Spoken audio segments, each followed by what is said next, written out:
తిరుపతి నగరంలోని జీవకోన సత్యనారాయణపురంలో నివాసం ఉంటున్న మనోజ్ కుమార్ ఆటో డ్రైవర్ తన కుమార్తె 1.5 సంవత్సరం నుంచి 2 పర్యాయాలు గుండె ఆపరేషన్ జరిగిందని, అయితే ప్రస్తుతం ఆపరేషన్ చేయడానికి సుమారు 18 లక్షల రూపాయలు అవసరం అవుతుందని వైద్యులు చెప్పారని తెలిపారు.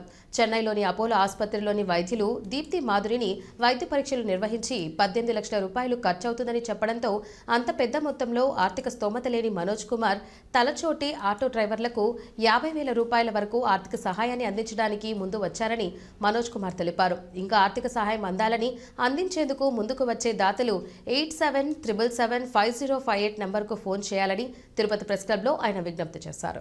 ఆల్రెడీ వీళ్ళ ఆస్తులన్నీ అమ్మి, ఈ ఆటో డ్రైవరు ఆస్తులంతా అమ్మి ఈ పాపకి బతికించుకునేదానికి ఈ దాకా వచ్చారు. ఇప్పుడు మళ్ళా 3వ ఆపరేషన్ మళ్ళా చేస్తున్నారు ఈ అమ్మాయికి. ఆల్రెడీ 1.5 సంవత్సరంలో ఒకసారి చేశారు, మళ్ళీ 3 ఒకసారి చేశారు. ఇప్పుడు 13 సంవత్సరాల పాపకి మళ్ళా చేస్తున్నారు. ఇప్పుడు అతను ఆటో తోలుకునే వ్యక్తి కదా అనేసి ఆర్థిక సాయం కోసము ప్రతి ఒక్కరిని అర్థిస్తున్నాడు.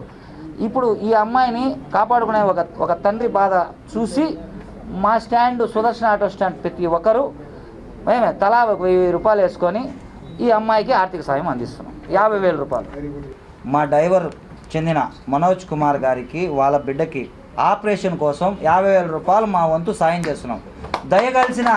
దయగలిసే ప్రతి ఒక్కరూ వీళ్ళకి ఆర్థిక సాయం చేయాలని, వీళ్ళకి 18 లక్షల రూపాయలు ఖర్చు వస్తుంది.